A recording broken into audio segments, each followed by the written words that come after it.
If you clicked on this video, I'm assuming you like X-Men 97, and if you like X-Men 97, I'm sure you're going to love the giveaway that I'm doing at 1100 subs. I was going to do 1500, but I feel like I owe it to you guys to give you a giveaway sooner, so at 1100 subs, I'm giving away this. This is a copy of X-Men 200, The Trial of Magneto, which we actually saw in a previous episode of X-Men 97. So if you want to win this, all you got to do is hit like, subscribe, and at 1100, I'm giving it away to one of you. And with that out of the way, let's talk about this 4th episode of X-Men 97 that just took me on a complete nostalgic trip. I mean, even a kid like me who was born in the 2000s had so much nostalgia for this arcade video game-esque episode. And while I do think this breakdown is going to be a little different than all of the others, I'm not going to go frame by frame and pick everything out because honestly, I think there's too much. I'm really just going to tell you guys my thoughts on everything going on in this episode and how cool it is. At the risk of sounding cliche, this show makes me feel like a kid again, and I feel like I'm seeing that across the board with everybody. Of course, we start off this episode with Gambit and Magneto kind of still fighting over Rogue, which I'm really interested in that plot, to be honest. The real meat and potatoes, the real story from this episode comes from Jubilee and Roberto. Again, two characters who aren't technically mainline X-Men,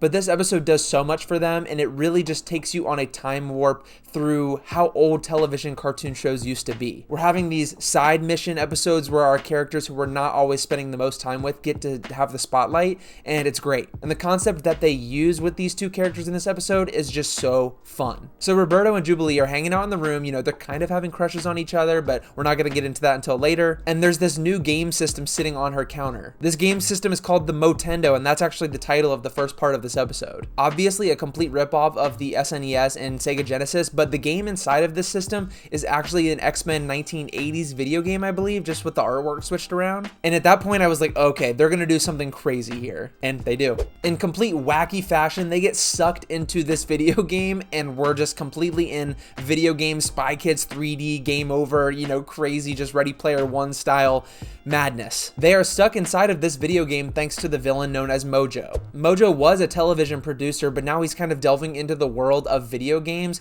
and he's actually present in the previous cartoon with the X-Men 90s series and in the comic books, but this is our first introduction to him in this show, and is actually my first introduction to the character as well. That's also something really cool about this show. I didn't watch the 90s cartoon growing up. Of course, I watched a couple episodes in preparation for this series, but all of these characters, at least most of them, are brand new to me. And somehow they're just explained super well to a point where I know who they are after 20 minutes of them. Mojo especially is just so memorable because he's creepy looking, he's crazy, and puts these characters through a complete gambit. No pun intended. So Jubilee and Roberto have to go through these levels to beat Mojo and, you know, beat his game. And throughout these levels, we get so many nods to just 90s old school video game culture. We get references not only to the X-Men video games from the arcades, but we also get references to other games like Teenage Mutant Ninja Turtles, Turtles in Time. And everything from the audio, the visuals, the sound effects, everything was so spot on. I was thoroughly enjoying myself watching this. They even fight off like an evil Magneto at one point of the episode, and that's not the only really good thing about this. While it is very visually appealing and hits that nostalgia button super hard, the best part about this is getting to spend the time with Roberto and Jubilee. Characters that, again, don't get the spotlight too often are actually getting time to be in front of the camera, and we get to spend time with them and relate to them. Like I said earlier, I haven't watched the complete series of the old show, but I have watched the several episodes, including the very first one, which has Jubilee in an arcade. She is the point of view character not only in this episode, but was for the original cartoon. The character that the audience, the children, can relate to. And they do a great job of recapturing that here in this episode. The relationship between Roberto and Jubilee actually deepens even more in this episode, which leads to something later on. But as they're kind of traveling through this multiverse video game world, Jubilee runs into an older version of herself. Yes, kind of a cliche thing to do, but it just really works because Jubilee is in this game, stuck in this game, reliving the X-Men's best moments. And in that, she's teaching the younger version of herself to, you know, go out and do things and be who you are. Simple concepts, but executed so well that they feel fresh. So they end up defeating Mojo and escaping this world, and then Roberto and Jubilee share a kiss. And the episode actually doesn't end there. This is actually technically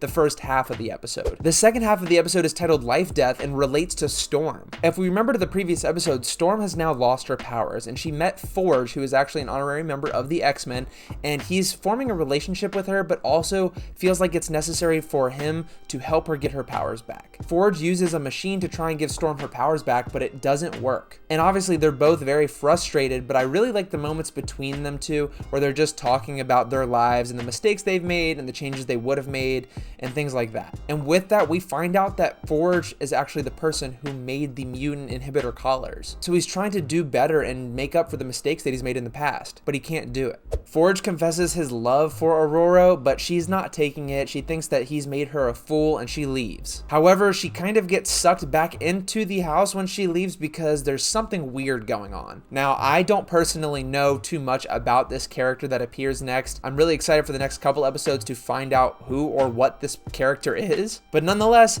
it's very interesting. This character is called the Adversary and is just a giant, terrifying looking bird. I don't know what the art department was doing with this show, but half of the villains, if not most of them, are terrifying. And I'm not sure if this is a mental battle that Storm is going through or it's actually a physical manifestation of something, but I can't wait to find out more about it. That's where we leave the X-Men off with this episode, and every single week I'm impressed. This was a show that I thought I wasn't going to cover just because I was going to watch it on my own and, enjoy it for what it was, but it wasn't going to be anything to really talk about, and I'm so glad I was wrong. We have so much more to go, and guys, let me know down below anything that I didn't talk about or missed with this episode. Let's start a conversation down below. I read every single comment. I most likely will respond, and I will see you all very, very soon.